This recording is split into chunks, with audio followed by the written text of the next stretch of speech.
तो अब करते हैं तीसरा क्वेश्चन। अभाज्य गुणनखंड विधि द्वारा निम्नलिखित पूर्णांकों के एचसीएफ व एलसीएम ज्ञात कीजिए। ठीक है, लास्ट जो हमने क्वेश्चन किया उसमें 2 संख्या थी, इसमें 3 संख्या दे रखी है। ठीक है, तरीका वही है जो हमने पहले किया। तो सबसे पहले 12 के अभाज्य गुणनखंड करते हैं। 12 के अंदर 2 का भाग 6 बार, 6 के अंदर भी 2 का भाग 3 बार, और 3 के अंदर 3 का भाग 1 बार। इधर हम करते हैं 15 के। 15 विषम संख्या है, 15 के अंदर 3 का भाग 5 बार, 5 के अंदर 5 का भाग 1 बार। ठीक है, इधर हम करते हैं 21 के अभाज्य गुणनखंड।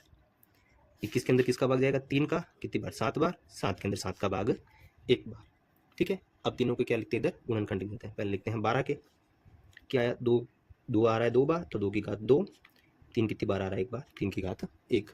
अब 15 क्या आ जाएगा? 3 की घात 1 इंटू 5 की घात 1। 21 के क्या हो जाएंगे? 3 की घात 1 इंटू 7 की घात 1। अब एचसीएफ के लिए क्या होता है? जो तीनों के अंदर कॉमन आ रहा है उसकी छोटी घात लिखते हैं। ठीक है, तो देखो तीनों के अंदर क्या कॉमन आ रहा है? 3 3 3, यानी कि 3 कॉमन आ रहा है। 3 की छोटी घात कितनी आ रही है? 1। तो 3 की घात 1 यानी कि क्या मिल जाएगा हमें? 3। तो एचसीएफ क्या मिल गया हमें? 12, 15 और 21 का कितना मिल गया? 3। अब निकालेंगे एलसीएम। ठीक है, जितनी भी संख्या आ रही है उनकी सबसे बड़ी घात लिखेंगे। तो 2 की बड़ी घात कितनी है? 2, तो 2 की घात 2 इंटू 3 की बड़ी घात कितनी है? 1 इंटू 5 की बड़ी घात कितनी है? 1 इंटू, और क्या आ रहा है? 7, 7 की बड़ी घात कितनी है? 1। तो सबको आपस में गुणा कर देंगे तो हमें देखो क्या आंसर मिलेगा। 2 की घात 2 को हम क्या लिख सकते हैं? 4। ठीक है, 3 की घात 1 को 3, 5 की घात को 1 को 5, 7 की घात 1 को 7। तो सबको गुणा करेंगे कितना जाएगा?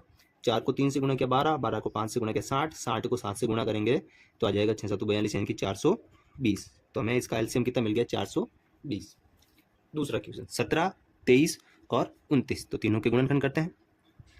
17, अब देखो 17 खुद एक अभाज्य संख्या है, तो 17 के अंदर 17 का भाग ही जाएगा कितनी बार? 1 बार। ठीक है, 23 भी एक अभाज्य संख्या है, तो 23 के अंदर भी 23 का ही भाग जाएगा कितनी बार? 1 बार। ठीक है, और 29, 29 भी स्वयं एक क्या है? अभाज्य संख्या, तो 29 के अंदर भी 29 का भाग 1 बार। तो देखो इनके लिए तो ये तो बहुत आसान हो गया। ठीक है, तो 17 के गुणनखंड में क्या मिल रहा है? 17 की घात 1। 23 का क्या मिल रहा है? 23 की घात 1, और 29 का हमें मिल रहा है 29 की घात 1। ठीक है, अब हमें क्या निकालना है? इनका एचसीएफ। अब देखो इन तीनों के अंदर कुछ भी कॉमन नहीं आ रहा है। जब कुछ भी कॉमन नहीं आता है तो एचसीएफ क्या होता है? 1। ठीक है, अब हमें इनका निकालना है एलसीएम। इनकी सबसे बड़ी घातों को आपस में गुणा करना है। 17 इंटू 23 इंटू 29, इन सबको आपस में गुणा करेंगे। ठीक है, तो इन सबको आपस में गुणा करने पर हमें कितना मिल जाएगा? 11,339। अब है तीसरा क्वेश्चन 8, 9 और 25, तो तीनों के अभाज्य गुणनखंड करते हैं। इधर आ जाएगा 8, तो 8 के अंदर 2 का भाग 4 बार, 4 के अंदर 2 का भाग 2 बार, 2 के अंदर 2 का भाग 1 बार। इधर करेंगे 9 के, 9 के अंदर 3 का भाग 3 बार, 3 के अंदर 3 का भाग 1 बार। इधर करेंगे 25 का, 25 के अंदर 5 का भाग 5 बार, 5 के अंदर 5 का भाग 1 बार। ठीक है, तो 8 के गुणनखंड हमें क्या मिले? 2 कितनी बार आ रहा है? 3 बार, तो 2 की घात 3। 9 के क्या मिल गए? 3 की घात 2 मिल जाएगा, और 5 का कितना मिल जाएगा? 25 का कितना मिल जाएगा? 5 की घात 2। अब देखो कुछ भी कॉमन नहीं आ रहा है, तो हमें एचसीएफ क्या मिलेगा? इसका एचसीएफ कितना मिल जाएगा? 1। ठीक है, और एलसीएम के लिए क्या करेंगे? इनकी बड़ी घातों को आपस में गुणा करेंगे। तो 2 की घात 3 इंटू 3 की घात 2 इंटू 5 की घात 2, तो 2 की घात 3 कितना होता है? 8, 3 की घात 2 कितना होता है? 9, और 5 की घात 2 कितना होता है? 25। ठीक है, इन सबको अब आपस में गुणा करते हैं। ठीक है, तो कितना मिल जाता है?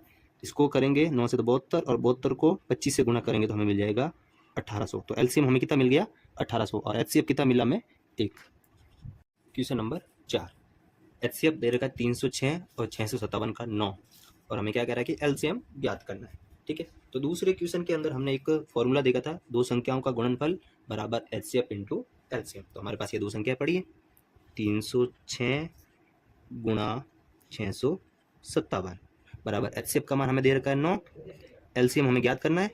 ठीक है, अब देखो एलसीएम के साथ 9 गुणा में, इधर आएंगे तो भाग में, 306 इंटू 657 और 9 इधर आगे भाग में, तो ठीक है सामने रहेगा एलसीएम।